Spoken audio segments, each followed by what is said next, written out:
Hello and welcome to the Game Theory Podcast. It's time for Post Game Theory. I'm your host, Sam Vecenie. We're here. We're going to talk about all of the action in the NBA. Tonight, it was another great day in the NBA, including Nikola Jokic going for 37, 18, and 15. Tyrese Haliburton going for 35 and 14 assists.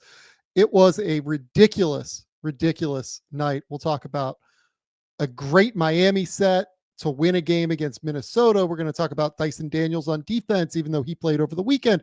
There's too much to go through. So let's hit the music. They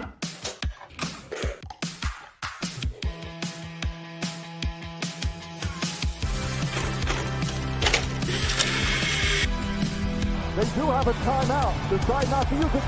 Way downtown. Bang! Bang! What's this going to be?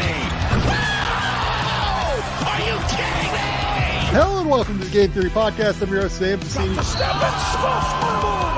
But if you watch the tape, what you will see completely orchestrated this game.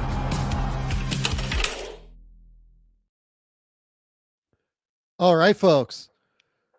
It was another bad night for the haters of the NBA because, my goodness, there was something for everybody tonight. You wanted a dynamic, unbelievable offensive show. You got that in Indiana, New York, where it was 132 to 121. You wanted a defensive, grinded out, grimy game. You got that with Miami and Minnesota. Miami wins 95 to 94. You wanted just elite level offensive execution from one of the greatest players to ever play basketball. Nikola Jokic goes for 37, 18, and 15. You wanted a blowout because you just wanted to see some team just execute another team into the dirt. You got that with Memphis because Memphis went 134 to 89 against Portland. My goodness, Portland's going to have to make some moves at some point. It was just everything you could have wanted from an awesome night in the NBA. There was literally just every single thing you could have asked for tonight. It rocked. It ruled. We're going to talk about most of the stuff that happened. Honestly, I feel like I've broken down Nikola Jokic to death. Maybe we'll do tonight's game tomorrow at some point if we do another post-game theory tomorrow. But we will see. I focused on Jokic, just a crazy amount on these streams. He's unbelievable. Don't think I didn't notice it tonight. But what I wanted to focus on more than anything when I went into the night, the game that I knew I wanted to watch was Kings and Suns. The reason that I wanted to watch Kings and Suns was because DeMar DeRozan is with Sacramento. They've had a pretty solid start. Like, I don't want to sit here and be like, questionable on the start in any way with Sacramento after tonight's win over the Kings, which, by the way, I don't even think I mentioned in the intro. That game went to overtime. DeMar DeRozan, I think, had 24 in 12 minutes in order to get them to overtime. It was incredible between the last 10 minutes of the fourth and then the first 2 minutes of overtime. He was unbelievable. They're out to a 6-4 start. And I feel like I hadn't watched the Kings enough yet. Just in all honesty, I'm not going to sit here and lie to you guys. I mentioned this on the show earlier. Truly, I feel like I had only watched the Kings once this year, and I hadn't gotten like a great sense of it because I watched that Raptors game that they lost where they gave up like 1 billion points. So given that they were 5-4 heading into tonight, I knew that I really wanted to kind of focus on them a little bit. I think I also, now that I'm thinking about it, watched the Lakers game too against the Kings, but I really wanted to focus on them a bit tonight just because I wanted to give them like a real look at things. And I'll be honest, for the first 3 quarters of this game, I was like, it was a close game. I was a little bit bored. It wasn't like a particularly exciting game necessarily. It was a very perimeter oriented game. There wasn't a whole lot of physicality, it felt like to me. Sabonis was really just absolutely obliterating Nurkic and Plumlee on the interior. Plumlee was getting him back a little bit on the offensive end. He had a really good night, 11 rebounds, 6 assists. But it really felt like Sabonis was kind of bludgeoning them on the interior. And then Tyus Jones, Bradley Beal, and Devin Booker were getting the better of the perimeter matchup on the outside. But then the fourth quarter came.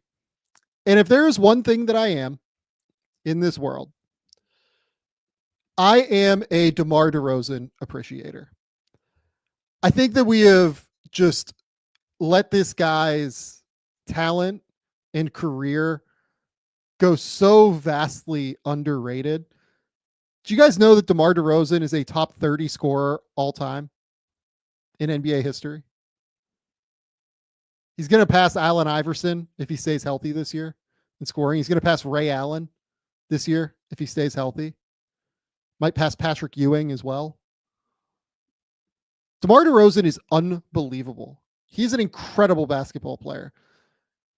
And he has kind of a throwback game, obviously, because he operates in the mid-range. He is so silky smooth with his footwork. And there is something aesthetically that I love about it.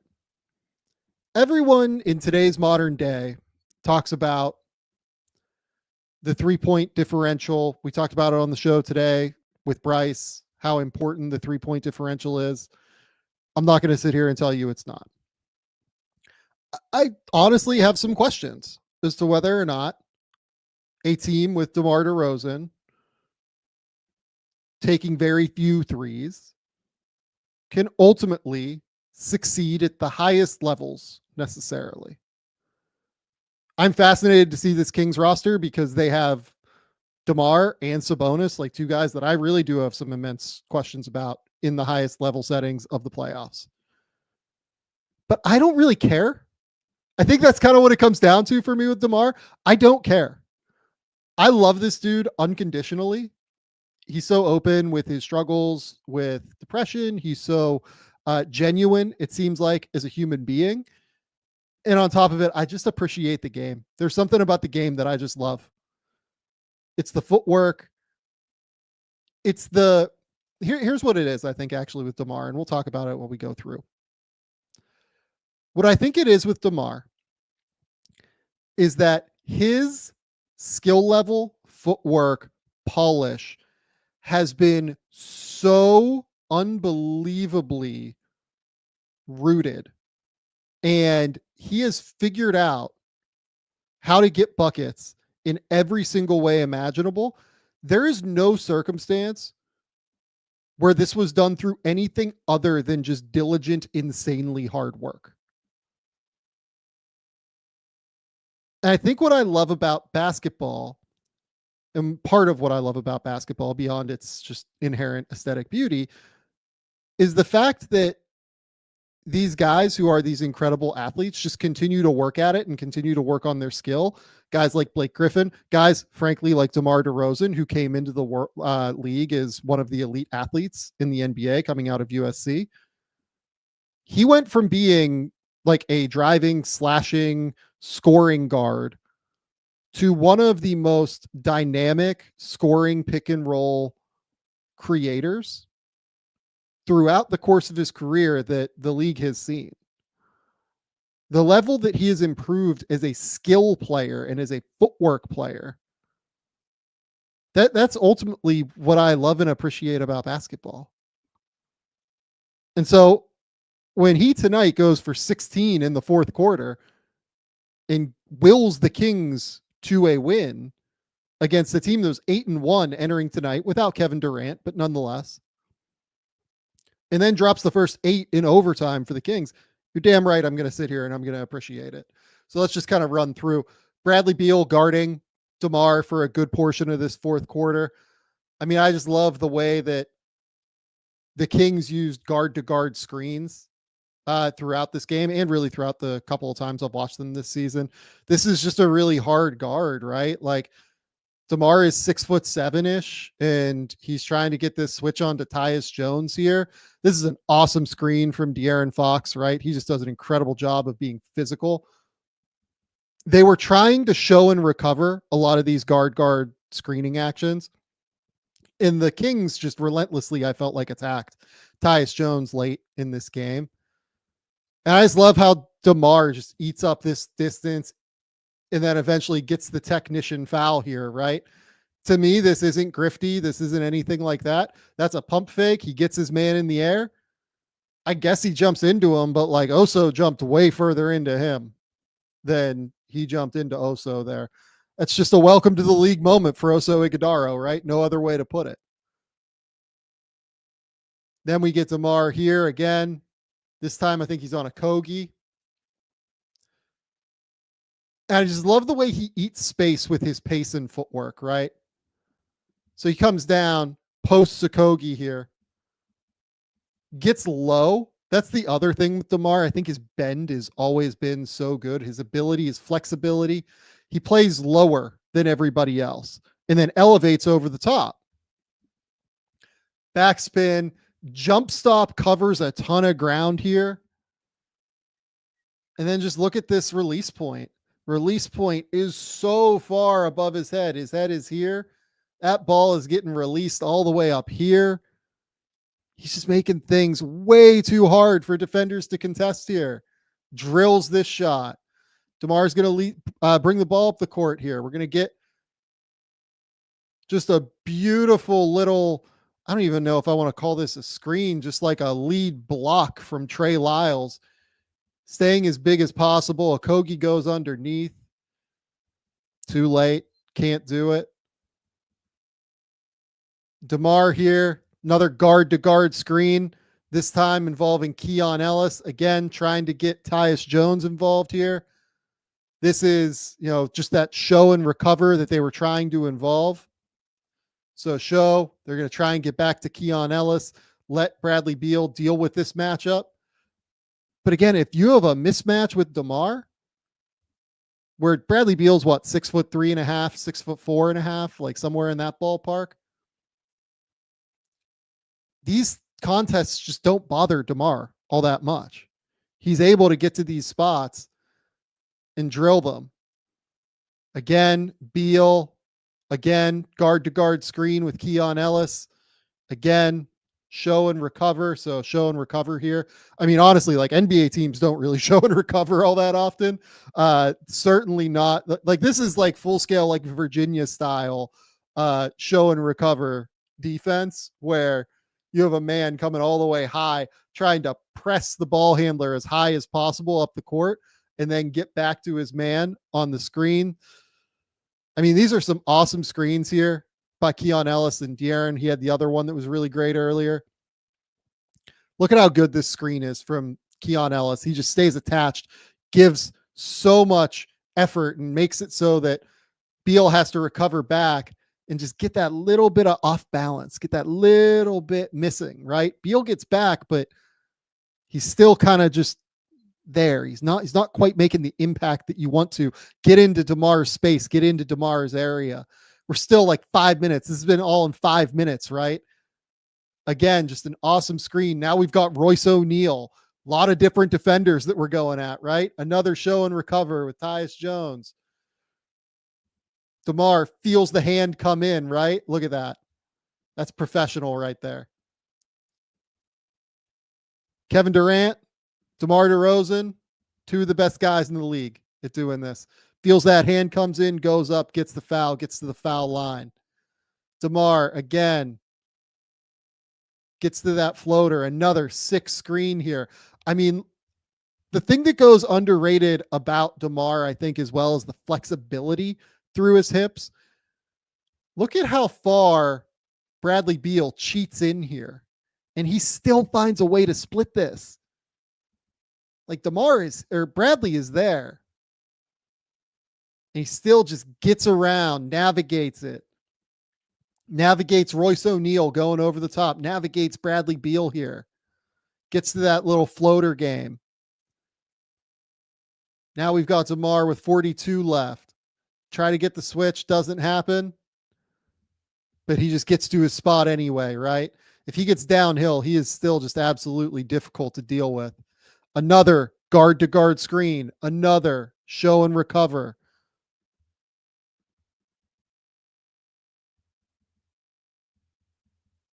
It's just the pace, the footwork. Look at that pivot backward.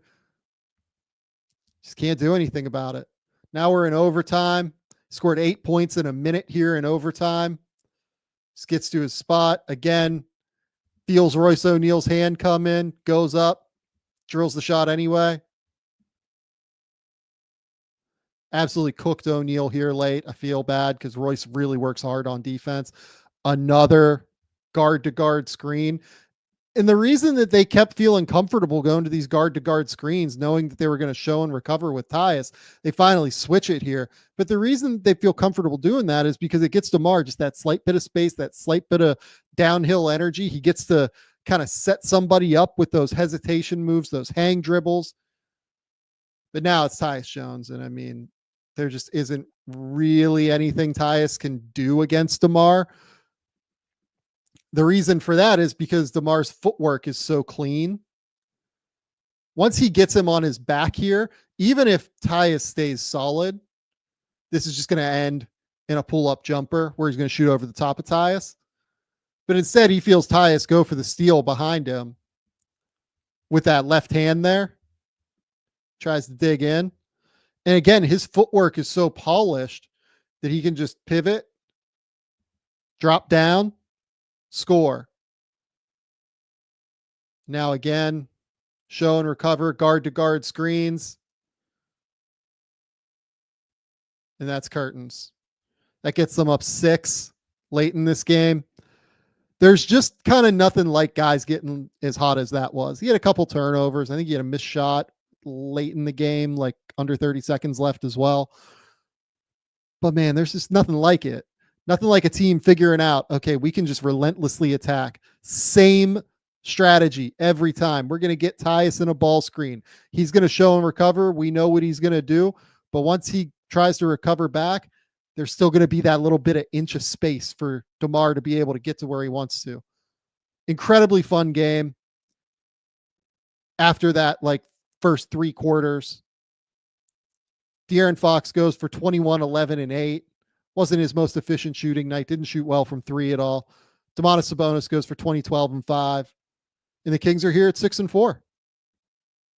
They look pretty good. They look pretty good.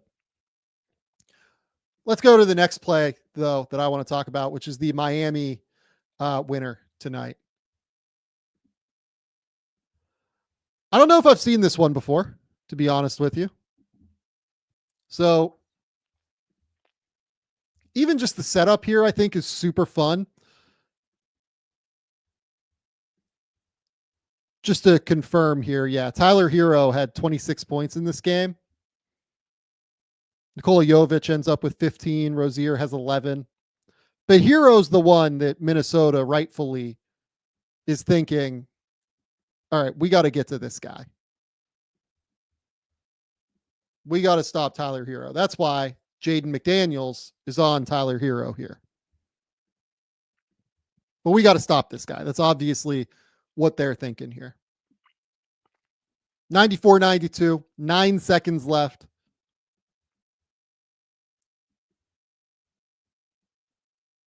Miami's going this way, going toward that basket, just to confirm. It might not look like it because look at the way that Spo has them set up. We've got basically 2 guys at half court here. We've got Kevin Love here, and we've got Hero all the way back at the target on the Target Center logo. If you're Minnesota, you're thinking, hey, if we can contest Tyler Hero here, we have a good shot to win. No Jimmy Butler. Bam Adebayo played, but as you can see, Bam, not even on the court. Had 9 points, went 3 for 11 from the field. Did have 7 assists, but they went without him here.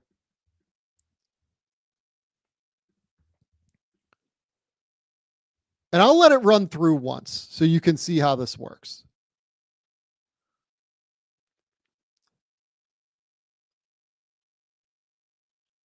I mean, I love it. I think it's brilliant. I think it's super sharp. But let's kind of dissect what you just saw.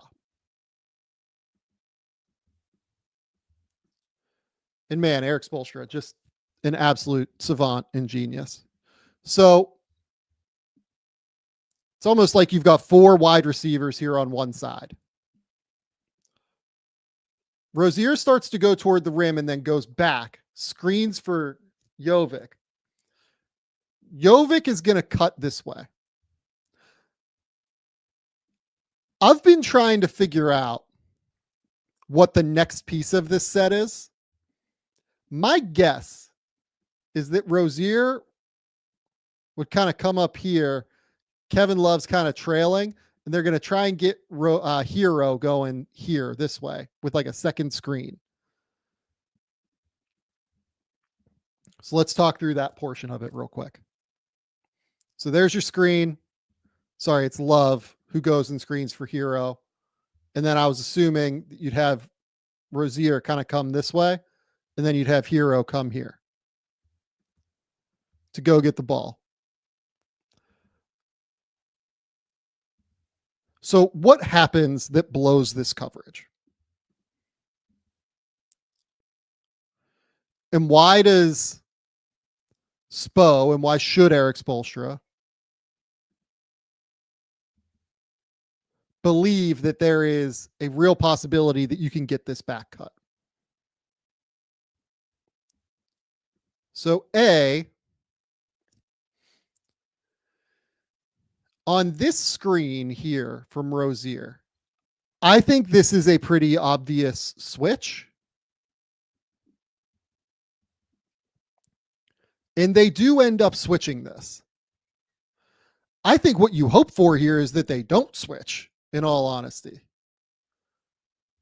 But I think that Nickeil Alexander-Walker, who had a great game tonight, I do not want to disparage him at all, even though I'm going to say that this was kind of him here, I think, where he's going to blow this switch. And for what it's worth, Chris Finch said after the game that he blew this switch.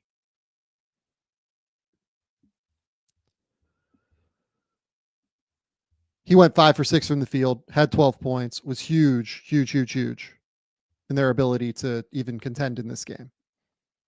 But I think he's almost expecting that Jovic is going to like stop and set a screen like behind or something. Because otherwise, I don't really know why he's sliding here. Like, I don't know why he would be in this position if they're switching and they're flying back this way.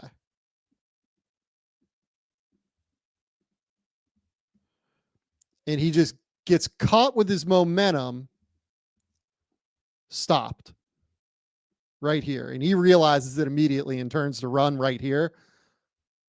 The Jovic is like 6'9", 6'10", serious athlete, can get up and down.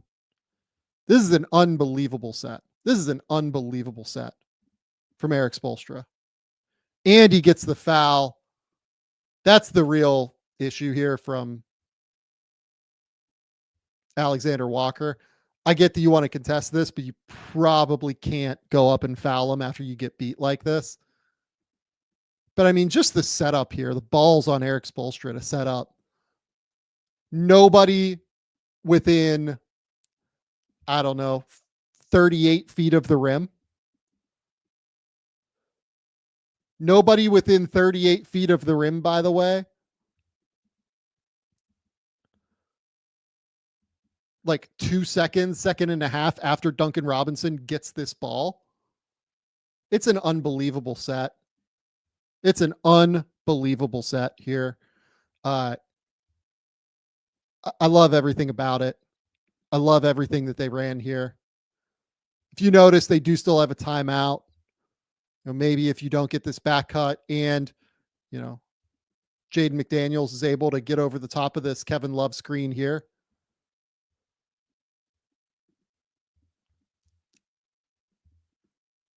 That you're thinking Duncan can call a timeout and you can reset. But I would guess here that the instructions from Minnesota, and Finch laid out particularly these two here blowing the switch. I would guess that they were trying to switch everything here. And it just ended up being the reason I say they probably were trying to switch everything here, by the way, is because Rudy Gobert is not on the court here. So you try to switch everything, and at the end of the day, it just faults. But shout out Erik Spoelstra. Unbelievable play call. Unbelievable play call to be able to get this here and get this win, which, by the way, Miami desperately needed one like this. They had not been playing well. They just got beaten by the Nuggets on the road. They just got beaten by the Suns on the road. Lost a close one to the Kings. I guess like they've been playing okay, losing 3 straight games like that against good teams, but like it just didn't feel like things were going great at this point. They'd lost 4 of 5, including one to the Knicks, with their only win being against the Wizards. Their only wins this season coming into this game were Hornets, Pistons, Wizards. They needed one against a good team. They absolutely needed one against a good team. And Spo dialed it up and made it work. Got them home, got them the win. Okay. Before we move on to Tyrese Haliburton, we're going to shout out the good folks over at Prize Picks. Prize Picks is the best place to get real money sports action. With over 10 million members and billions of dollars in awarded winnings, Prize Picks has made daily fantasy sports accessible to all. We love Prize Picks here at Game Theory because of how easy they make it to get real money sports action. If you think Justin Jefferson's going to get more than 83.5 receiving yards next week, you make your picks in less than 60 seconds and you turn your real sports opinions into real money all season long over on Prize Picks. Download the app today and use the code Game Theory. That's GAMETHEORY and get $50 instantly after you play your first $5 lineup. Download the app today and use the code Game Theory to get $50 instantly after you play your first $5 lineup. Prize Picks, run your game. Also, the show tonight is brought to you by Robinhood. With Robinhood Gold, you don't need a silver spoon to eat up the financial favors of the 1%. Now, the resourceful individual with Robinhood Gold can earn a very liberal 4.5% APY on uninvested cash and be rewarded with a handsome 3% retirement boost on IRA account contributions. Robinhood Gold provides the privileges of the high net worth for any net worth for just $5 a month. The new gold standard is here with Robinhood Gold. Sign up at robinhood.com/gold. Terms apply. For specific product disclosures, visit robinhood.com/gold. Investing involves risk. Rate may change. Gold membership is offered by Robinhood Gold, LLC. Okay, now let's go to the Knicks Pacers, where Tyrese Haliburton got it going again. And it was great to see Tyrese Haliburton get it going again, because I don't know if you guys have noticed this season, but Haliburton has not quite been the same guy we saw a season ago. 14.7 points, 4.6 rebounds, 7.7 assists per game entering tonight.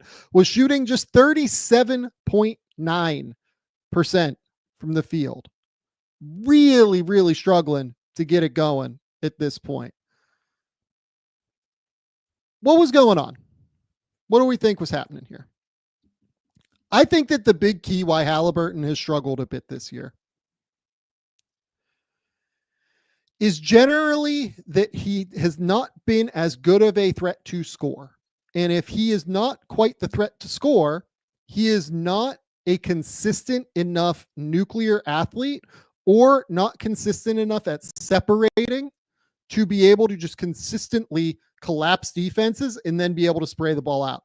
Like Tyrese Haliburton over the course of the last 2 years, he averaged 10.4 assists per game, 10.9 assists per game, 9.6 assists per game in that little, 26 game sample with Indiana in 2021-22 after he had gotten traded for Domantas Sabonis. I think that you can see why he was averaging fewer assists, and it was largely because the scoring just wasn't quite at the level that we have seen from him. And in large part, that's because of the shooting. He hasn't shot it well. He shot 25.4% from three this season. Last season, when Haliburton was rolling, and I mean like really rolling early in the season, when he was a very genuine candidate for MVP through the first, I don't know what we want to call it, 30 games necessarily. 33 games is when he went out. So his first 32 games last season, Haliburton averaged 24 points, 4 rebounds, 12.7 assists, but he took 17 shots a game, shot 49.6% from the field and 40% from three on 8.6 attempts, with a number of those being pull-up shots. If he is not making pull-up jumpers, he is not as effective as he needs to be as a player. And the Pacers have built everything around him at this point. Their entire scheme is based on Tyrese Haliburton being able to separate and being able to run in transition, being able to play at an unbelievable level. He's their centerpiece. He's their leader. He's the guy that was on the Olympic team this year. They need him to be great. So far this year, he hadn't been great. He played 9 games. He was shooting 38, 25, 75. Tonight he scored 35 points. So let's dive in and talk about what Haliburton did well. And yes, I apologize to Knicks fans in advance. This is going to be another video where we talk a bit about Karl Anthony Towns and their ball screen defense. Okay. So here, early hit ahead from Haliburton up to Siakam. And I think this is the one that kind of got him going a little bit. Just seeing that bucket go in early, confident. So what happens here? The Knicks just have like absolutely no idea who they're picking up, it feels like to me. They're kind of overloaded on one side. I think McHale, my guess is, given the way that OG and Towns are kind of reacting here, my guess, given how overloaded they are, is that McHale trailing here should be over here. And he kind of recognizes it right now when I have him on the screen. You can see him looking over at Haliburton. But he doesn't really recognize it. There are different ways that teams pick up in transition. Some teams really try to avoid the big having to pick up a guard in transition. Some teams just pick up and say, hey, wherever you are in terms of how loaded the side is of the court, you go 1, you go 2, you go 3, hard on the ball, and then they've got a trailer here somewhere back here. Different ways to do it. I'm not going to sit here and tell you that I know exactly what Tibbs is telling them in terms of who you're picking up. But that's just not good enough. You have to do something here at the end of the day. You have to absolutely do something to stop this. Haliburton, you get into an Enrique Freeman kind of dribble handoff action. And again, I mean, Jericho Sims, God love him, tries very hard. He's just not quite big enough to be able to play and drop right. Good screen there on Mikal Bridges. I will note, Bryce and I talked about it earlier on the podcast. Mikal has not been as good defensively as we've seen previously. I think that he doesn't look quite as fluid through the hips right now. Like Mikal Bridges used to slither around these screens like this quite easily. This is a good screen here from Enrique Freeman. I don't want to sit here and act like it wasn't, but I mean, for him to just completely lose momentum like this, it just totally takes him out of the play. Deuce tries to get back into it. They almost try and look like they're going to peel switch this. Deuce goes here. Bridges goes out. But it's just too late at this point, given where Jericho is in the drop. Doesn't even try and contest in any way. Just goes to box out. Haliburton again. They get the switch. How do they get the switch here? This was their bread and butter the whole game. Miles Turner, Tyrese Haliburton, 1-5 ball screens. Didn't matter who was guarding Haliburton. Did matter if Towns was on Turner or not. We'll talk about that. But what happens here?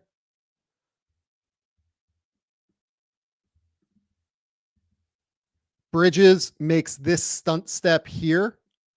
It's not really a stunt step. He's icing this screen, knowing that Turner is coming to screen here, where they're trying to bring this ball down here toward Towns.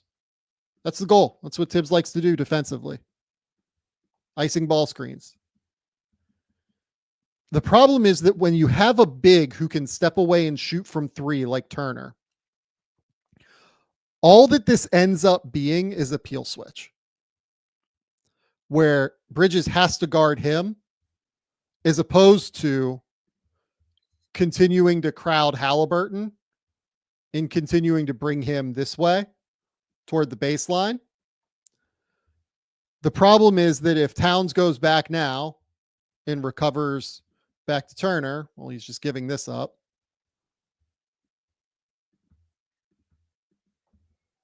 So it has to be a peel switch. It has to. And now you've just got to switch with Karl Towns, who has not been very good defensively this year, onto Haliburton. And it's just an easy shot. It's too easy. Drills a step back three. That one, I don't really even blame on Towns. Like, that's just their scheme.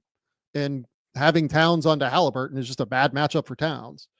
It's fine. It's just not the reality of a good situation. So Bridges is going to miss this one. Rebound. And the thing Haliburton just does better than almost anybody in the NBA is push and transition.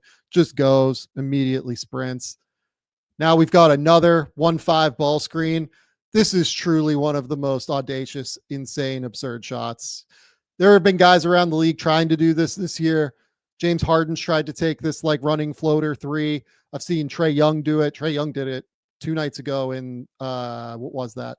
Hawks played, was it the Rockets? Maybe, I can't remember who the team was, but he tried to do it like in the middle of a competitive game, and it was a choice. I don't totally agree with that as a decision, but I mean, hey, if you can make it, I'm not going to sit here and complain. He just gets Deuce on his back. He knows that Towns is in drop, so he's going to have time to get this thing off. Too easy. Drills it. And you can see him point. He knows how ridiculous this shot is. He absolutely knows how ridiculous this shot is, and he still drills it. All right. That's how you know he was feeling it tonight. So here, early screen. Again, you see Bridges get caught on this screen. I just don't think this is a screen he gets caught on a couple years ago. I think that's the biggest issue with him defensively right now. Haliburton feels Brunson come out onto him, but he also feels McHale here kind of sitting and waiting, seeing if he can get back to him and seeing if Brunson can get all the way back out here to Jackson, right?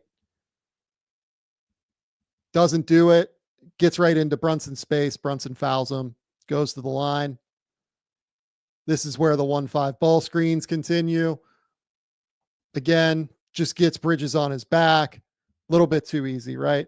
DHO. Wide angle around the screen there from Bridges. Again, because I feel like he's not quite slithering around those screens in the same way. That's why he gets onto Tyrese's back here, right? And then with Towns, Towns does not allow Turner to get behind him. You've got Anunoby here, who is available for the tag. To me, personally, I think Towns needs to have his hands like going toward Haliburton a little bit, just trying to bother him just slightly. Instead, he just like kind of grabs Turner and gives up the open, easy mid-range floater that we know Haliburton can make at any time. So this was weird because they were showing Carlisle. The Indiana broadcast drives me crazy and all. Or is this? No, this is MSG. MSG drives me crazy because they do all of the, insert shots of let's look at Rick Carlisle, let's look at Tibbs, let's look at Clyde and Breen and those guys. Kind of see the game and see how the sets like kind of get rolling. So here, one thing we talked about on the last video with Towns, he is anticipating early some of these side ball screens and kind of getting out there a step before he should. Haliburton here just rejects this screen. personally. Again, Bridges probably needs to stay in front, but when he doesn't, Haliburton's able to get all the way downhill and score. Another high ball screen. Deuce gets back in front. I mean, he at least fights, but this is hard because here's the issue. Towns needs to be in drop here, right? Needs to be in drop somewhere. I get why he's not. He is worried about Turner. But if you're going to play this way, it's valid to play this way. I'm not going to sit here and tell you that I know what Tibbs told them at halftime or in the third quarter. Hey, stay attached to this guy. Make them fight back. If you're going to do that, though, you need to have available help here. And this is where the structure of Indiana's offense is so elite, right? So let's say here that Towns plays in a full drop and decides to step up. If that's the case, you have a 1-on-2 on the backside here that Haliburton can certainly hit. Immediately, we'll adjust colors here.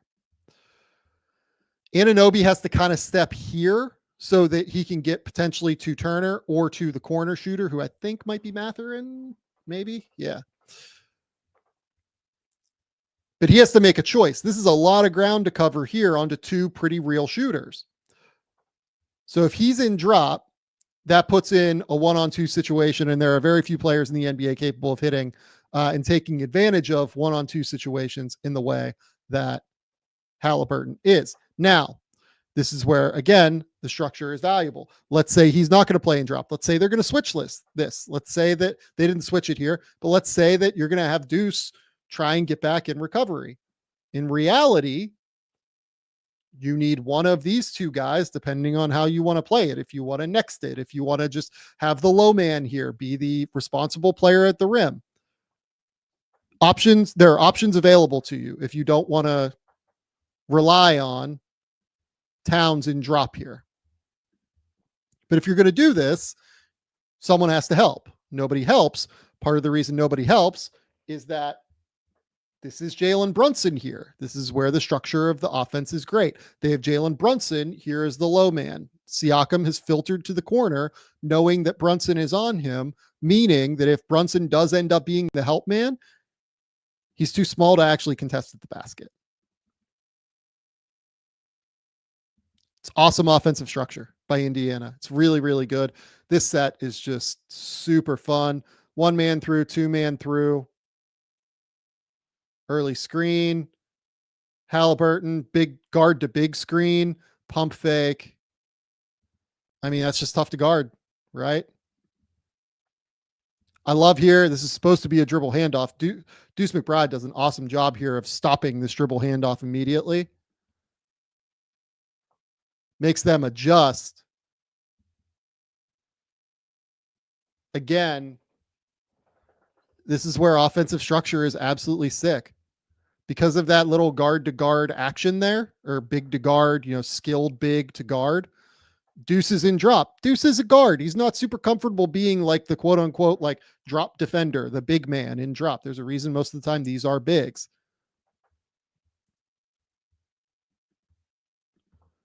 They both go towards Siakam.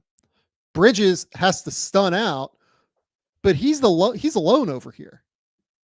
If he goes and just straight guards Haliburton, which I wouldn't have blamed him if he did, that's a long X out. It's not quite an X out, but it's a help. He has to go out and recover.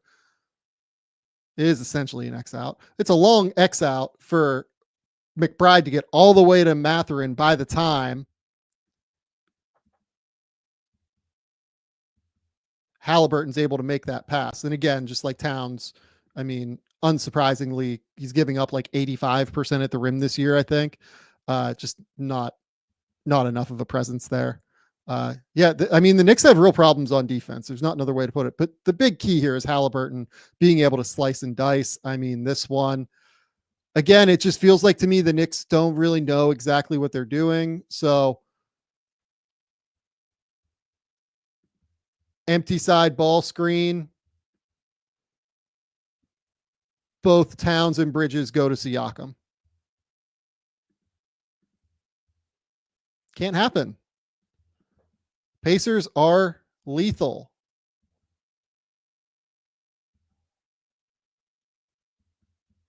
It feels like Bridges thinks they're switching. It feels like Towns thinks that. I don't really know where Towns is going here, if I'm being honest. Towns thinks maybe they're staying home here. There's just a serious miscommunication regularly from the Knicks here on defense. And again, this time he gets Towns just in space. Right? Early ball screen, 19 seconds left on the shot clock, 1-5 pick and roll. It's too tough. I mean, that's, again, if you're going to switch it, it's not a great option against Haliburton with Towns. Now, I do want to show some of the passes here. We're not going to go like crazy with the passing. We know Tyrese Haliburton can pass, but the passing was insane from Haliburton too. This one gets the early pocket pass. I mean, again, Towns just nowhere to be seen. Bridges, I think, actually does like a pretty good job here of getting through the screen. I'm not totally sure what defensive position this is, but he's like leaned all the way over here. His feet are like here. It's just not great. He's not, taking up the pocket here with this arm. And then he has to try and recover back. Turner pump fake, gets him too easily. But again, like Haliburton's just reading all of this. He's making all of this happen. Again, ball screen. Dribble handoff maybe. No, ball screen. Looks like it's setting up to be a stagger with an early exit. So, or a, double screen. It's not really, a double drag. It's really just like a double screen here. But Turner exits early after the screen. I think Turner exits early here because you can see that Bridges gets caught. And now, because Bridges gets caught, Towns is basically in a 1-on-2 here where he has to guard both. And that's just never a spot the Knicks want to be in. Haliburton just manipulates him, makes him jump, creates the easy opportunity. I mean, you could say here very easily that, Josh Hart needs to be attached a little bit more to Miles Turner, needs to go help the helper, but I mean, that's really hard. It's a hard ask. It's a long rotation for Hunter or for Josh Hart. And that is, I mean, like Turner's in perfect position to have him sealed anyway. Now, the thing that Haliburton does best, makes decisions in transition, sees all four of the Knicks guys, 1, 2, 3, 4, go inside the paint, realizes that given that he only has 3 guys around him from the Pacers here, that he's going to have a trailer immediately. He's just literally counting bodies on this one. Drills Mathurin for 3. And yeah, this is what makes Haliburton so special. Is it's difficult to process and commit to all of that in seconds, milliseconds of time, both on defense and on offense. What makes Haliburton so special, and I think that Mr. Ray is talking about the last defensive possession we said, but like what makes Haliburton so special is he is processing all of this in real time. He is talking through this all in real time. This one, Haliburton just, again, counting bodies, right? 1, 2, 3.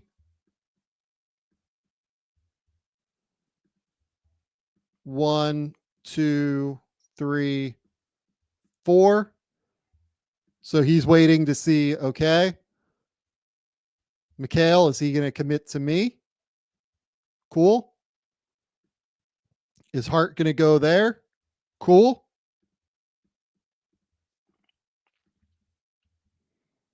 That leaves Brunson in a 1-on-2. So I just need to figure out where Jalen's going. As soon as he goes to the corner, easy three for Ben Mathurin. Again, this stuff isn't stuff that everybody does. Like, I'm making it seem easy, but it's not wildly easy. This one, Quentin Jackson just catches Jalen Brunson on a back cut here.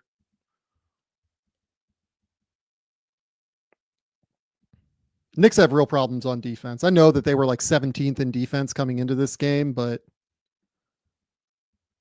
they don't feel that way right now, is what I would say. They feel like a bottom 6 or so defense to me when I watch them.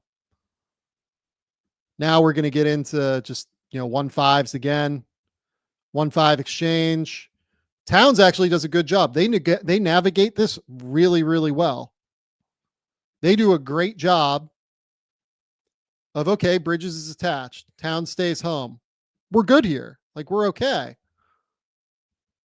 And then Towns just ball watches and falls asleep. He just keeps walking toward Haliburton for reasons beyond my comprehension and leaves Miles Turner, who can shoot the ball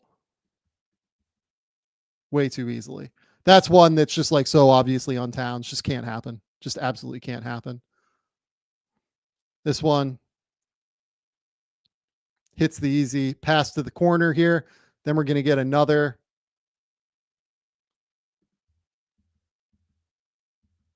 1-5 screen.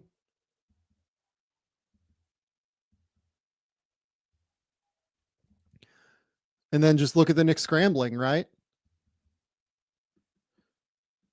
So we get the ball screen. What is Haliburton seeing here? They've put 2 on the ball. 1-2. You've got a roller. That means Deuce has to be here. Deuce absolutely has to be in the lane to meet him. That means, again, from an offensive structural standpoint, on the weak side, you've got Jalen Brunson, the Knicks' weakest defender, in a 1-on-2. The Pacers just really, really kind of wreck these guys. Mathurin does the right move. Slides up. Opening up.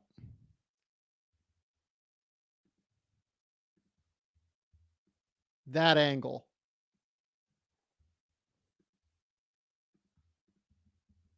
And part of why that angle is available, by the way,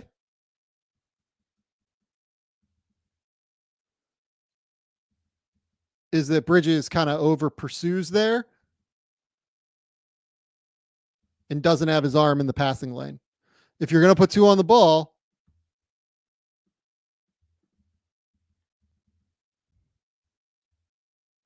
especially after Haliburton picks the ball up here, you got to have your arm out into this diagonal lane here. Instead, easy 3 for Jarris Walker. Again, 1-5, rejected screen. Mikhail just gets beat here. I think that Towns does a good job on this one for what it's worth. Gets out there. They peel switch it, but Mikhail's just a little bit late on the peel. It feels like their communication isn't great yet because Mikhail takes this extra step here after Towns really commits to the peel switch. And that's what's going to ultimately lead to Turner being open.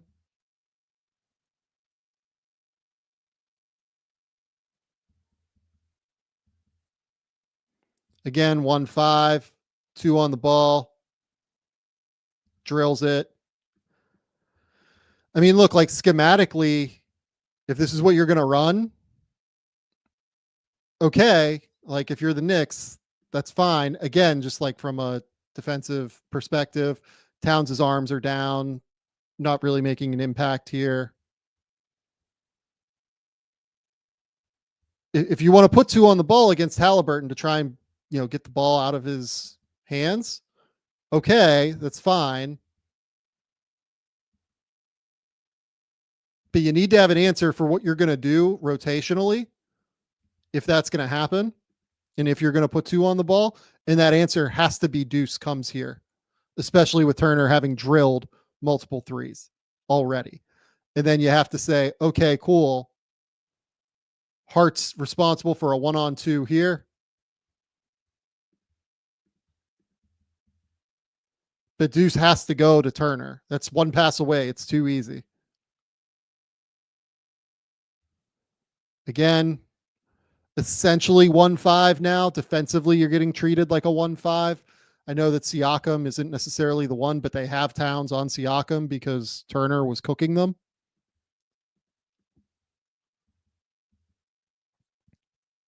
Now we've just got to switch. And as we saw earlier, I mean, it's typically just not a great strategy. So what happens here? I think Towns actually does like a fairly good job. Turner comes up and sets like this little brush screen here for Shepherd to filter to the corner. And Brunson just falls by accident. It's hard. It's really, really hard. It's hard for the Knicks. Look, this is more about Haliburton, though, to me. No, it's probably about both, if I'm being honest. But this version of Tyrese Haliburton, this is the version the Pacers need to go back to the Eastern Conference Finals. And the way things are looking, the Celtics have been, the Celtics had guys out. They're not vulnerable yet. But the Cavs are 11-0. They look great. Knicks look vulnerable. The Bucks certainly look vulnerable. Sixers aren't healthy. The Pacers need that version of Haliburton, the one who just demolished the Knicks today and absolutely in every way, shape, and form carried the Pacers. That's what they need. They need him to be as great as he was in the early portion of last season in order to make a run. That's what they are building around. That's what they are building toward as an organization. And then if you're New York,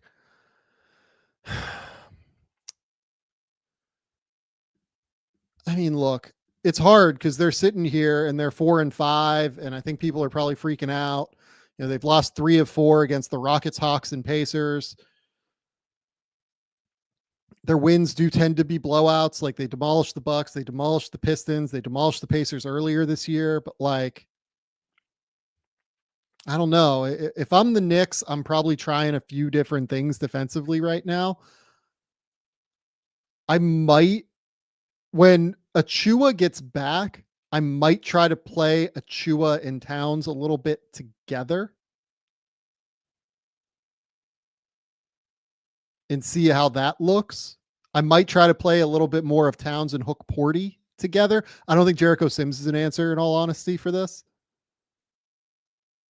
But I would like to see them maybe try and do Towns at the 4 like the Timberwolves did a little bit more and see if that can work. Because ultimately, at the end of the day, like the Knicks still have Mitchell Robinson. Eventually, he's going to come back. You might as well try and see what this looks like. Obviously, Mitch is way better than these dudes.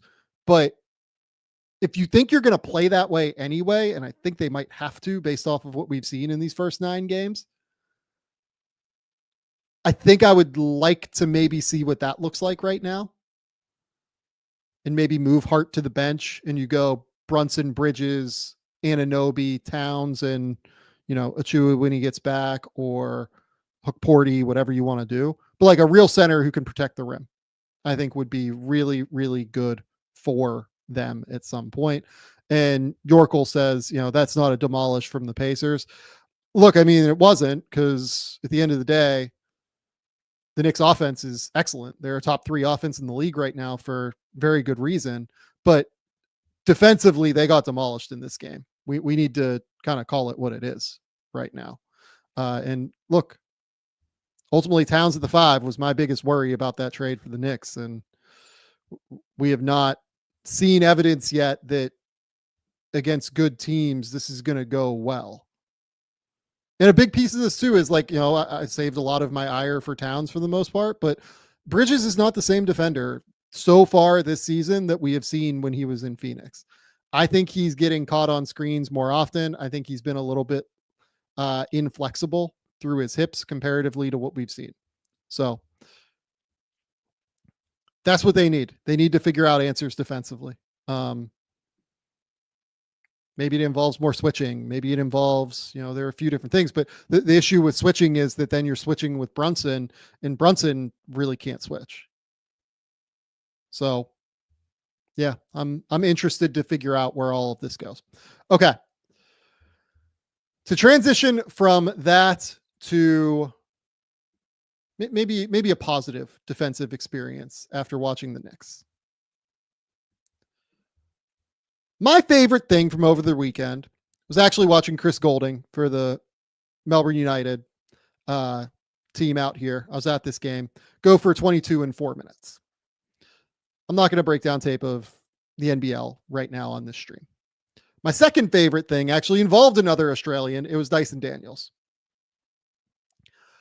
I thought Dyson Daniels was outstanding defensively and has been all season. If you look at his numbers, if you look at any of the stats, leading the league in steals, I believe right now.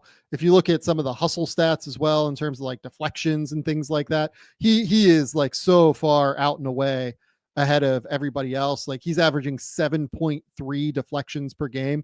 The next leader in that stat is Nikola Jokic at 4.3 deflections per game. He's almost doubling everybody else in the league in deflections right now. Dyson Daniels has been awesome on defense this year. So I want to talk about it. I want to talk about why he has been so great on defense. Because my goodness, has he been huge for Atlanta, and they have found like a real potential answer. We'll talk about some of the offense as well. We'll talk about some of like the questions in terms of what Dyson needs to improve upon as well here as we go through. But Dyson Daniels in this game against the Detroit Pistons got tasked with guarding two very different players, Jaden Ivey and Cade Cunningham. And he did a great job on both of them for the most part, I would say. He had 18 points in this game, 3 rebounds, 2 assists, 7 steals, 2 blocks. And oh, by the way, he followed up on Saturday in a back-to-back with 16 points, 8 rebounds, 3 assists, and 6 steals. So this is what we're dealing with Dyson Daniels. I mean, he has just been absolutely absurd this season on defense. So let's talk through it. Midway through the first quarter, we'll start. Dyson Daniels, number 5 here, wearing the green shoes. You guys will be able to see it. I love Dyson coming into the draft. I think I ranked him 6th or 7th in that class. Mostly because of the processing in defense. I thought that he was just a guy that would really help you win basketball games. And to this point, that has been accurate. When he's been on the court, he does tend to have very positive plus minus numbers. And as Rachel R says here, Dyson looked good in the Olympics. That is absolutely true. He was awesome in the Olympics defensively. This one just kind of gets the ball passed to him here and creates an easy transition bucket, easy Euro step. Thing about Dyson Daniels is he's enormous. I think he gets underrated for how big he is. Dyson is listed by the Atlanta Hawks at 6'7", 200 pounds. And you can feel that 6'7", and he has like a 7-foot wingspan, 6'11", 7-foot wingspan. He's just very strong and he's very physical. So again, offensively, we're going to get into some stuff. This is just the simple stuff that he can do offensively, right? Like finish at the basket. Okay. Someone comes out and closes out heavily. Let's just get into a quick little floater at the rim, right? He feels comfortable. He grew up playing point guard. He can get to those spots. Now, again, just physical, stays in front of you, contests, right there the whole time. Also fights through screens at a really high level, navigates them. He feels Cade coming for a little push off. So what does he do? He puts his arm on Cade's hip, right? He's really good at all that little stuff physically, that little hand fighting and infighting. gets his arm. Watch this. Just this little check here, right? Look at his arm where it is. That left arm right here. He's super, super physical. He's strong. Stays in front. Contests while going backwards so that he doesn't get called for a foul. Now we've got Ivy. Again, look at the hands, right? Ivy kind of puts his arm down to kind of shove him away. So Dyson puts his hand there. He's really good. Like he's like a defensive end with the way he hand fights and plays that way. Just kind of leads him directly into Larry Nance, who's in drop coverage here. Recovers back out. Nance does a good job getting back out. They go again. This is just awesome. I couldn't decide if I think he was just baiting Malik Beasley here. So the reason that he is here is because Jalen Johnson has to help the helper. They're in like a weird switch situation because Capella is on Beasley. Garrison Matthews is in no man's land here after a screen. Jalen Johnson is going to help onto Isaiah Stewart. Really, Matthews has to get back out to Tobias Harris here after this weird screen. He does a good job of doing so. Given that, I think Dyson Daniels is legitimately baiting this pass here to Cade Cunningham with this step here. He takes that one step into the lane. Right there. It could be because he thinks that Jalen Johnson is in a mismatch situation here with Isaiah Stewart. But I think he's baiting him. I think that is a fake to try and convince Malik to throw that ball, knowing that he can go get it. And then again, we're out in transition, easy bucket.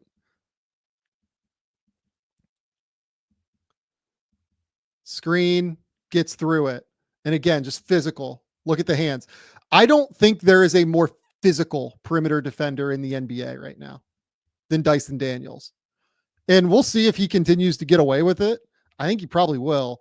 But look at that hand on the back there. He's got his hand just like kind of on his side as well. He's just being super physical and strong. Cade tries to put a shoulder into him. Then he goes up, contests. Dyson misses. Here's the other thing too.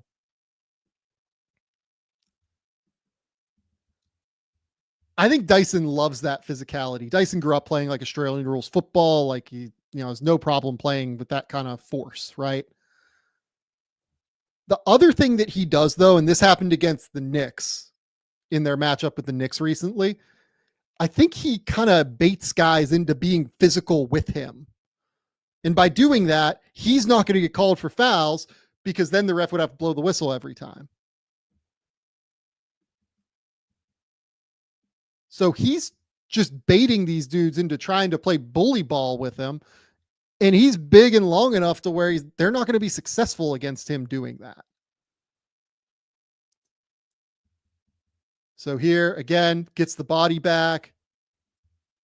Gets into Cade's space after this like little ghost screen. This is a nice set by the Pistons, by the way. You've got, this is basically like a little pistol action here early in this set. And then you've got two screeners here coming across for this player to just end up here and for Cade to go baseline. It's a nasty, nasty set. But then look at the chest, gets his chest right into Cade here. Goes up to contest. Honestly, I think he probably fouls him, if I'm being honest. But again, he doesn't get called for fouls all that often. The reason that one got blown dead is because when Capella went and got the rebound, he stepped out. Again, little exchange.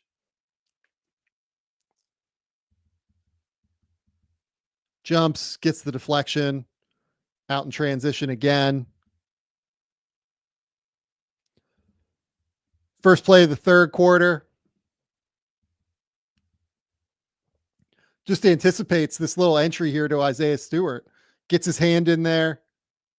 Creates a steal. Out in transition again.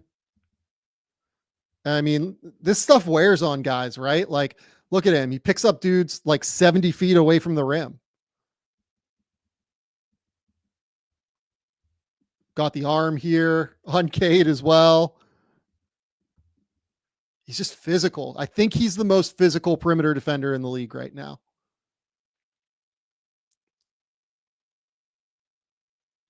Now he's watching. He's watching. Now he's going to go for the steal again. He's just waiting for every opportunity for somebody to fall asleep. He's always so engaged. He's always there. He's always ready to pounce, ready for an opportunity to go get the ball.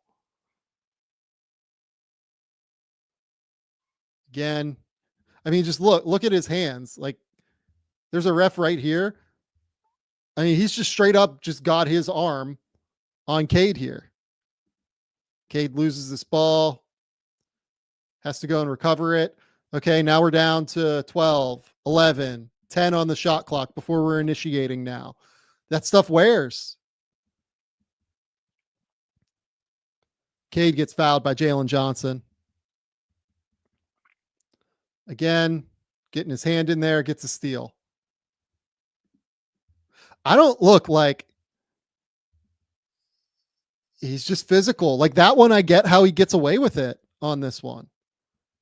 Like he doesn't really get his arm in like onto the hand or anything. He just kind of gets in there. And then this one shoots over, back up, 3-ball, drills it.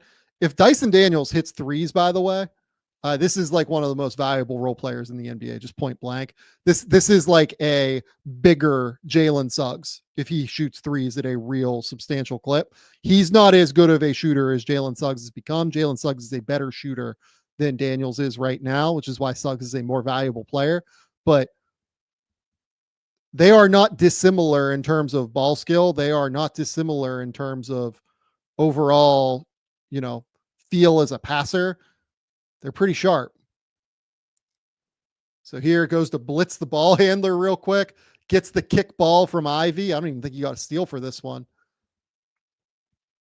Just like the surprise. He has these great processing instincts where he's just going to say, all right, I'm going to do this now. I'm just going to go and blitz. I'm going to decide, hey, Ivy's going to be surprised. Let's go and do it. So he gets the kick ball. That's a steal. It's a turnover. I don't even know if he got a credited steal on that one, but he goes for it, right? Now offensively, again, Cade just a little loose on the closeout here. Cade's been better defensively this season. This is not a great video for Cade on defense. If you look though, top foot, just a little too flexed. Gives Dyson the ability to attack the top foot. And Dyson reads it well. Again, grew up as a point guard, played point guard a decent amount for G League Ignite. And now we're picking up Cade. Third quarter, 10 seconds left, 80 feet from the rim. Backs up. Switches. One thing I will say about Dyson, and we're going to get into some negatives here in the fourth, and I thought that his fourth quarter was a little bit messier defensively than the first few quarters. Has a tendency to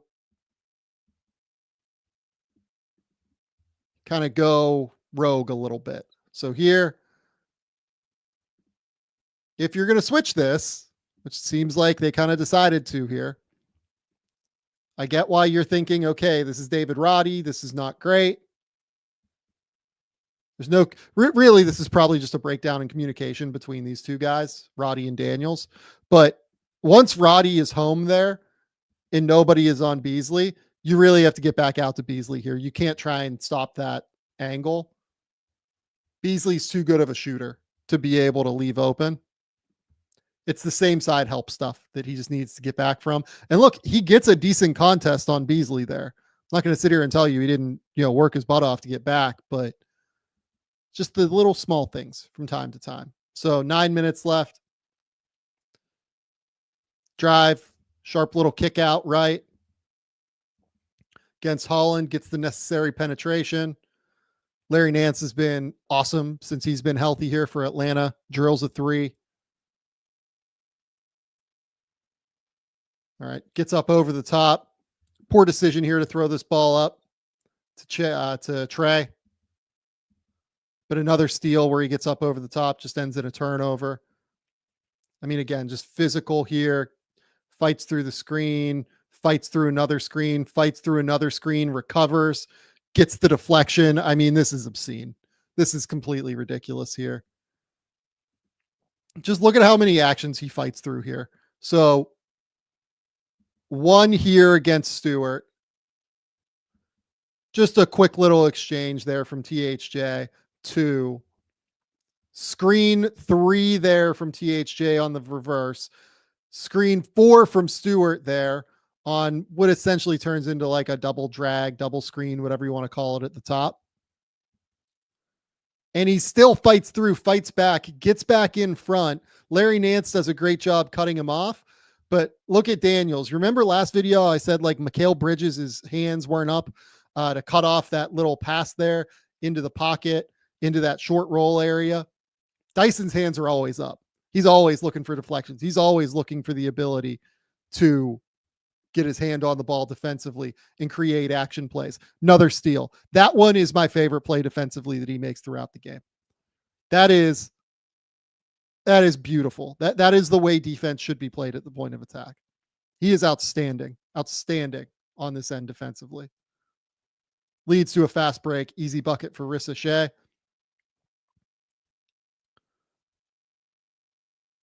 Again, available, they'll stunt, second stunt. This one's a bit of a negative, right? So part of the scouting report for Jaden Ivey really needs to be for teams. He is a great offensive rebounder for a guard. He is a genuinely great offensive rebounder for a guard. He does an unbelievable job of getting in there, getting putbacks, creating second chance opportunities. I think he's averaging like 1.5 offensive rebounds per game so far this year, Jaden Ivey. Second stunt there, totally turns his back here to Ivey.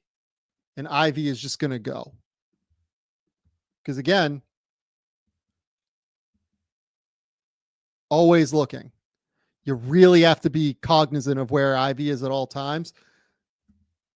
It's tough because your initial reaction is like not to go chase a guard on the glass necessarily, but with him, you really got to know it. This one here, again, explosive guard, Ivey, quick cross, right? Beats him pretty easily into the lane. But look at that recovery. It's absolutely sick from Daniels. This isn't what you want necessarily because he gets totally beat here. But then he just gets his hand up as Ivey goes for this little layup around to Kongwu. Look at that arm right there. Just right on the ball there. Perfect timing. His hand-eye coordination is unbelievable, Dyson Daniels. And now we're starting another fast break. And instead of Jaden Ivey going to beat him to score, he's scoring on the other end. Literally 6 seconds later. He's an impact player. Dyson Daniels is a serious impact player. Again, Ivey, very different matchups. Does a good job getting through the screen. Again, hands up on the reversal. Gets this deflection here. He's attached to his hip. Arms right there. Unfortunate here because they're going to score. But yeah, nothing you can do about that one. Daniels, screen again. Right onto Ivey's back and hip. Fouls him that time. Probably a little too aggressive. Again, fourth quarter wasn't the best for Dyson. It was fine. He had a bunch of good plays, but there were a few more negatives. This one, guard to guard screen. This is stuff that can be super effective with Trae Young, right? Here, though, they're, Dyson's being guarded by Malik Beasley after a switch there from Cade onto Beasley. This is a play where I would guarantee you in 1 year, Dyson Daniels is going to see this and make this pass to Okongwu. I can almost guarantee it. He's going to realize where the help is coming from. He's going to realize Tobias Harris is right here. He's going to go up the same way he does here, straight up and down. But instead of taking a floater like he does, he's going to hit Okongwu for a roll. That ended up being a big decision. But he's too smart of a player to not see this at some point in the next year and a half. He's absolutely going to see this guy cutting to the basket in the dunker spot. It's just going to take time. He's still so young. Dyson is still just 21 years old. So to be this good defensively this early, he's going to be a serious impact guy. And now we're coming back down the court on the other end. I love how he immediately goes to Trey, realizes that Trey has Cade, or tells Trey, go away, go away, go away. They figure it out on the backside. And then he eventually gets the deflection again, stops the post up from Cade, gets a jump ball. I mean, he just makes up for everything that he does on the offensive end. That's a question on defense for the most part. He's just a really sharp player. And then this one, again, Cade comes in, helps off of the shooter.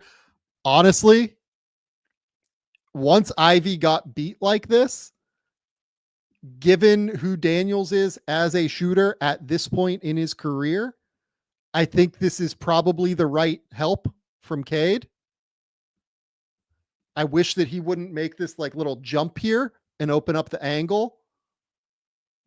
I know that you're taught definitely don't want to help same side, but against a non-shooter, or at least a guy who's been a questionable shooter at this point in his career in Dyson, I think this is the right decision.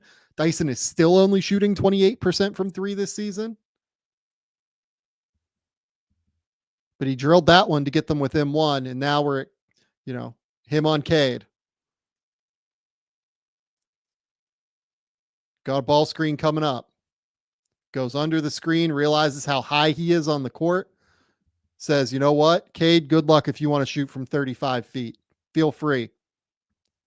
Gets back in front. Again, physical. Forces the miss, right? I mean, just look again. He's got his hands all over him. He's getting away with it.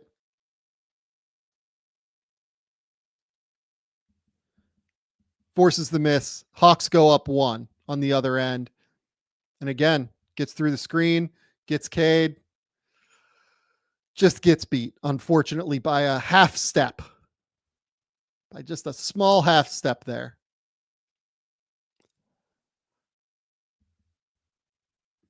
Man, it would have been perfect to see him finish this off. But Cade had a triple-double in this game, too. He was really good when he was able to get away from Daniels. Dyson is a serious defender, guys. He is a serious, serious, serious defender. He deserves your respect if he didn't have it already. Man, he can get after these dudes. In terms of comparing him to some of the other defenders league-wide, I think some of the other great young defenders, if I'm being honest, I think Amen Thompson is still my favorite among the young defenders on the perimeter league-wide right now. I think he's the best mix of aggression and playmaking, as well as just elite on-ball defense. I think he can do it against the widest variety of players as well. I think Dyson is probably a better off-ball defender in terms of action, play creation, things like that, than the other two.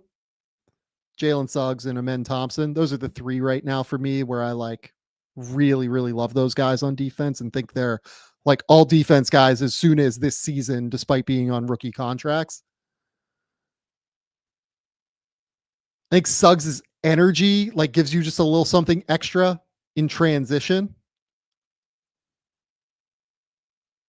feel like he's just like always like active and talking, and I feel like he's just like a slight level there above them right now in terms of like being, talky and making sure that like he's almost like a quarterback on defense a little bit. But Dyson Daniels is really good, guys, and he is a real like potential all defense guy this year to me. I think I would probably lean Amen Thompson in terms of impact over him just by like the smallest hairs. Right now, I think Dyson makes a few more errors maybe than Amen does, but Dyson also makes up for his errors more often than not with action plays and getting steals and getting blocks and things like that. If you made me bet, given what Dyson's defensive numbers are going to be this year, I would bet you he is the most likely of the three to make an all defense team, because I don't know that the people voting for those awards particularly go into the detail that I do on this stuff. But I would say that Dyson Daniels is a very real potential all defense guy this year. And I would just like to see him clean up just a little bit of stuff, like the same side helps occasionally, like, some of the fouling and physicality. And while I love the physicality, sometimes he can just get a little too handsy, it feels like. And then finally, I would just really, really like to see him continue to add to the offensive game as well. I think he will. This is a $20 million a year player easily to me. Could be more than that, but between the two young guards right now, if you made me pick between Giddey and Dyson Daniels, I'm definitely picking Dyson Daniels every day out of 100. Dyson is a serious dude. It would not surprise me if he ends up averaging. He's averaging 13, 4, and 2.5 right now. If he does that, plus is an all defense guy, I think he probably gets 25 to 30 million next summer, which would be pretty good. That would be pretty good. Okay. Final place we're going to finish is on a bummer note.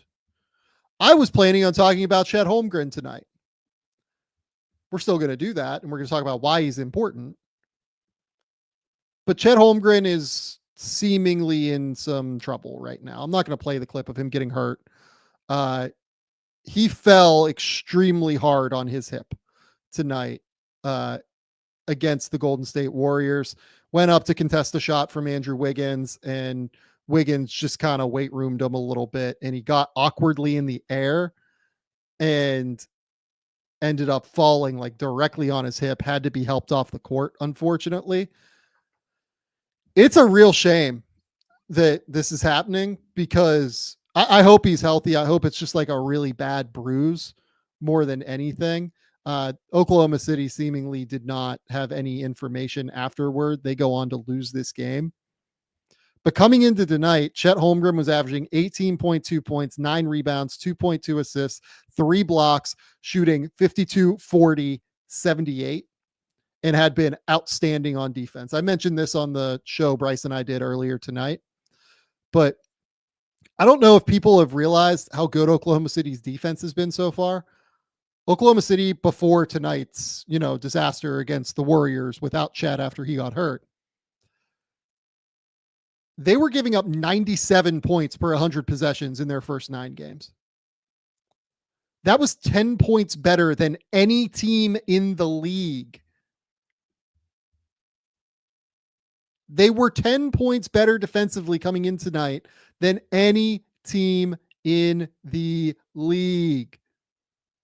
The difference between Oklahoma City at number 1 and Golden State at number 2 was equivalent to the difference between Golden State at number 2 and the Milwaukee Bucks the Indiana Pacers at number 23. It is insane how good they have been on defense. They have been crazy good, and he has been a big part of it, but he's also been a big part of it offensively too.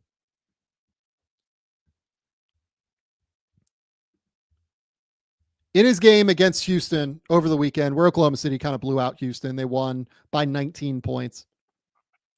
Chet had 29 points and 5 rebounds, ended up with 3 blocks. They only give up 102 points to Houston. It was ridiculous how good he was in this game. He completely outclassed Alperen Şengün. Şengün went like 3 for 11 in this game. It was crazy how good he was. So let's talk about it. You know, this is why Chet Holmgren is so important to Oklahoma City. So here in like semi-transition, hit ahead to Şengün. This is the best play of the game for Chet. 4 minutes into it.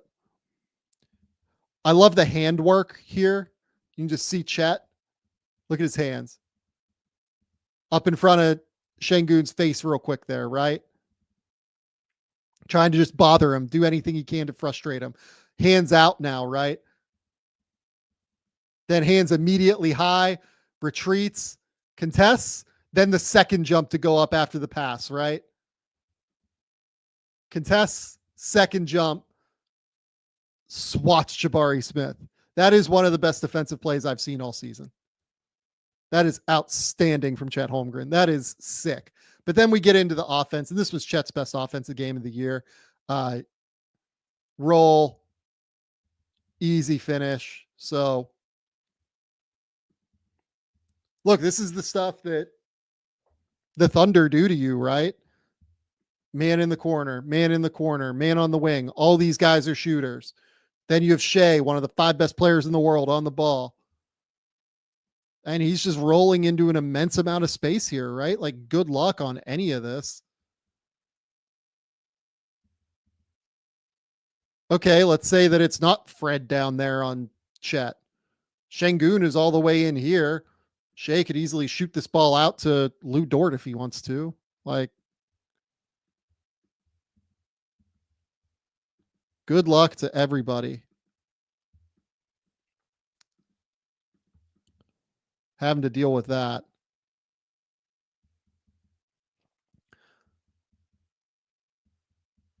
Just a little exchange here on the backside. I mean, just look at Alperen Şengün here. I mean, totally stuck here in a 1-on-2.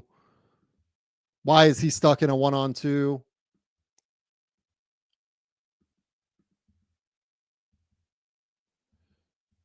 Because Dylan Brooks, I think, kind of goes a little rogue here. He assumes, I think, that Chet is going to filter in this way. And instead, he goes toward the ball.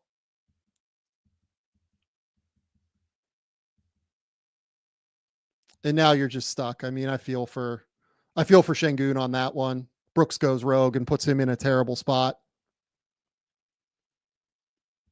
Chet here. Again, just an awesome screen. And then this is awesome too, because it's a great seal here, right? This is a fantastic seal. Creates just this little opportunity here for, is that Kaysen to be able to go up and score? But then he goes up. No, it's Jalen Williams. But then he goes up, second jump again, goes to get the rebound. Again, Chet does a great job here contesting the drive from Şengün. He's really good in space, moves his feet so well. Here, trailer. This is where we talk about what makes him so special insofar as the flexibility, right? So, drive. Look at how low he gets. This is the dude that's 7'1". Look at how low his hips are to the ground here. This is crazy. Little hesitation inside out, backspin. I mean, Şengün just grabs him at that point. That's insane. So hard. This one, then we're just going to drill a little sidestep 3-pointer. Absurd. Completely ridiculous.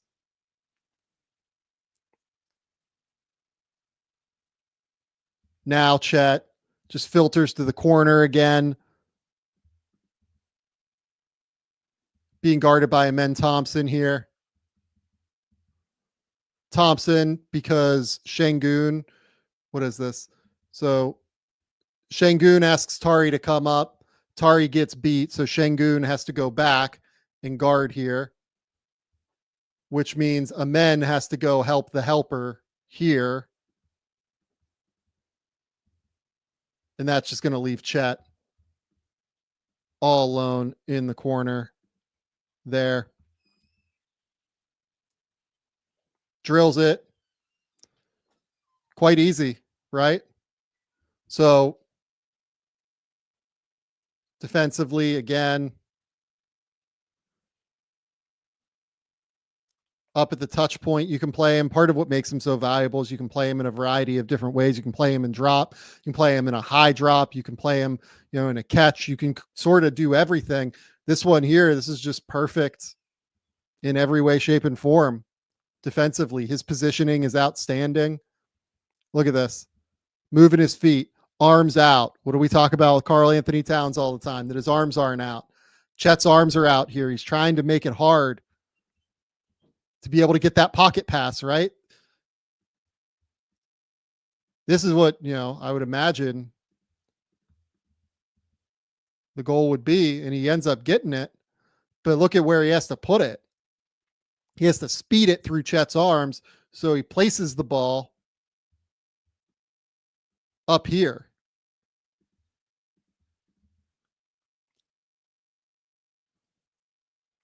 It's perfect. It's absolutely perfect. So here, Chet, again, screen, pick and pop against Steven Adams.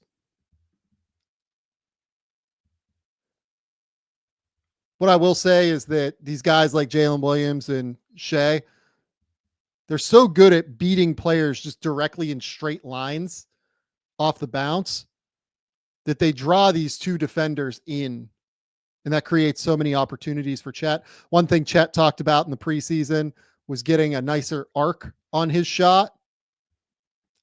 That's about as beautiful as you're going to get it right there. Perfect. Absolutely perfect. Here, Chet, screen. Again, AJ Mitchell does a great job drawing both defenders. And then we're going up, we're driving, we're attacking closeouts, we're finishing. You can count on one hand the number of guys who can knock down shots at a 40% clip from three, block 3 shots at the rim per game, be elite in drop coverage, attack closeouts, pass reasonably well. Little cross screen here. Chet tells Isaiah Joe to go backward. They decide to put 2 on the ball. Chet just goes up, gets fouled. Now, Chet again. This time they peel switch. They peel switch with Reed Shepherd, who's just a little too small to deal with Chet. A little too easy, right? I mean, this is great basketball. This is what makes Oklahoma City such a difficult out. By the way, AJ Mitchell has been awesome this year so far. Too small. He's too small. Steven Adams gets back, but it's too late. And again, fourth quarter, very similar set. They peel it again. He hits the early pass, and they're just moving this thing around. Drills a 3. This is why Chet Holmgren is so valuable, though. And this is why it sucks that he's going to miss some real time, it seems like, this year. Just absolutely horrendous. So, we can now talk about this. Shams, it would seem, has the update on Chet Holmgren. From the Thunder, Chet Holmgren suffered a right iliac hip fracture, and a return to play protocol will be updated in 8 to 10 weeks. So, yeah, I mean, that's horrendous. That's horrendous news for everybody involved here. Absolutely terrible.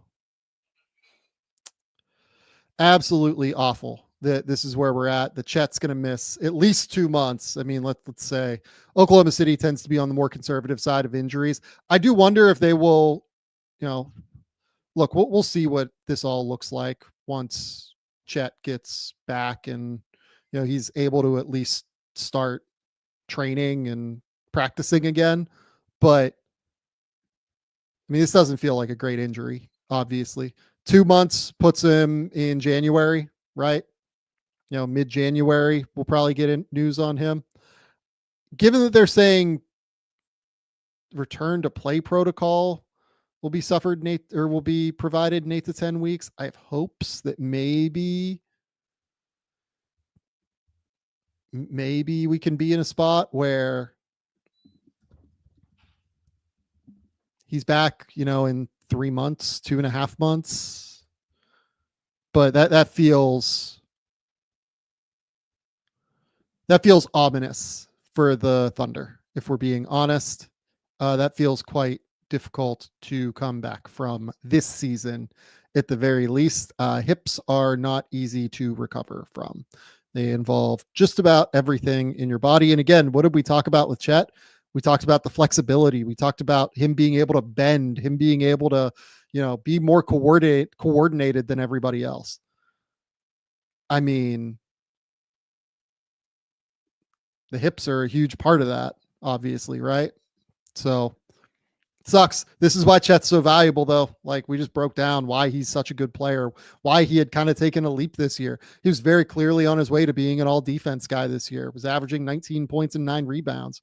He had been incredible this year. And, unfortunately, we're now in a spot where he's going to be missing quite a bit of time. At least. Hopefully he'll be back for the playoffs. If he's back for the playoffs, Oklahoma City, we've seen enough from them to know that they're going to be a joke. Hopefully he's back early enough, though, to be in a spot where this is okay.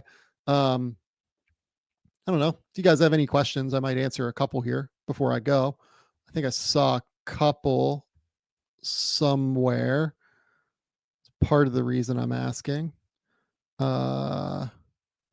Have the Nuggets apologies happened yet? Honestly, no, because I still think the process is not great. If I'm being transparent, still a little bit worried about that. It feels like everything is a grind and they're being held up by a superhuman. I don't know that Jamal Murray has looked better. Porter has definitely looked better than the way he started, but that was always going to happen. Their bench doesn't really look better to me.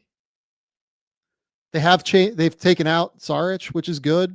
They needed to do that. That was a huge piece of it. But I don't know. I'm still questionable on where this lands for Denver at this point. Just a little bit, not a lot. I want to see kind of where that lands with them. Let's see. Any other questions here? I saw like 4 or 5 throughout. Trying to find them and zoom through comments while doing this. It's not super easy. I know we're not going over this, but Tyrese in his game against the Pistons was crazy defensively. He legitimately has been the best Rockets player overall. I mean, Tari is a stud. Like, he's so good. He is so good. It is crazy how good Tari Eason is right now. I texted Bryce in the middle of that game. I was just like, you guys just got tarried in the third quarter. That's what it felt like. Is Chet the real Oklahoma City MVP? No, because Shea is still just the guy who commands everything attention-wise defensively from the other teams. Like, he is so good. He's the reason that the scheme works. Is OKC with Hartenstein and Chet out for the season still championship contenders? I mean, Hartenstein's not out for the year, so that's not reality. We don't know if Chet's out for the year either. I mean, it doesn't look great with a hip injury, but I mean, we just have no inkling at this point on his recovery path, despite or beyond this 8 to 10 week estimate on a return to play program. So the answer is, with Hartenstein, I think they probably still are title contenders. I mean, with Chet and Hartenstein, they are very clearly like one of the 2 title favorites to me. Without either of them, no, they are not real contenders to me. They would have to go out and make multiple moves, but I don't think they're going to do that. I think that they will probably kind of let this rock with Isaiah here for a minute. and probably play small for a couple of games. I don't know what they're going to do, honestly, though, at the big position, because they can't play small for a month before Hartenstein comes out. That feels difficult to me. From R. Jonesy, we need a Matherin segment soon. I can do that. Yeah, Ben's been fun this year. He's been really good. He's been knocking down shots, obviously. He's been very willing and confident as a scorer. He's averaging 17, 52, 40, 80 so far. Matherin's been really good. He's a guy that I will break down at some point. Let's see here. Who else did we see? What else did we see here? We saw, do you think Houston is thinking about trading Jabari Smith Jr.? If so, what's his value? I don't know if they're thinking about it, but I would say his value is still at least a first rounder. He's still incredibly, incredibly young. Jabari, like, he's still 21 and a half years old, and he's starting for a team that's like pretty good. I don't know how excited anybody would be about paying him right now necessarily, but the key is, like, this all kind of turns for him if the shot turns, and he was always a really good shooting bet at some point. The defense hasn't been great. Let me be clear about this. The issue is just that Tari is so good that they're probably going to have to make a move at some point. And like, I don't know if they're going to trade Jabari or what, but like, Tari's going to get the lion's share of the minutes here, I would imagine. He's just better than Jabari at the end of the day. I'm intrigued to see what that looks like. Are you worried about VJ Edgecombe from Dirty Dancer? I don't know. Like, I feel like when I talked about him in the preseason, I said, like, he's an elevated version of, he's like a super athlete Gary Harris. And that feels where it kind of is. I can't help it if I felt like people kind of went a little too aggressive maybe with him in the preseason, with saying that he's like in the class of Cooper and everything like that. But I think he's still a super active defender and is an unbelievable athlete. And I think he will shoot it. Like, that's the thing that will turn for him. So I'm not as concerned about him, maybe is the way to put it. How are you feeling about the rookie class? I'm doing rookie rankings this week. It hasn't been a great rookie class. We can just say that. I think this has been the weakest rookie class we've seen in a long time. There are very few guys that I would say are making even remotely close to a positive impact, and that's okay. It's not that big of a deal. But like right now, I would have like AJ Mitchell in my top 6 or 7 rookies this year, and AJ Mitchell is probably averaging like, I'll pull it up while we're talking, but he's averaging 5 points, 2 rebounds, and 2 assists.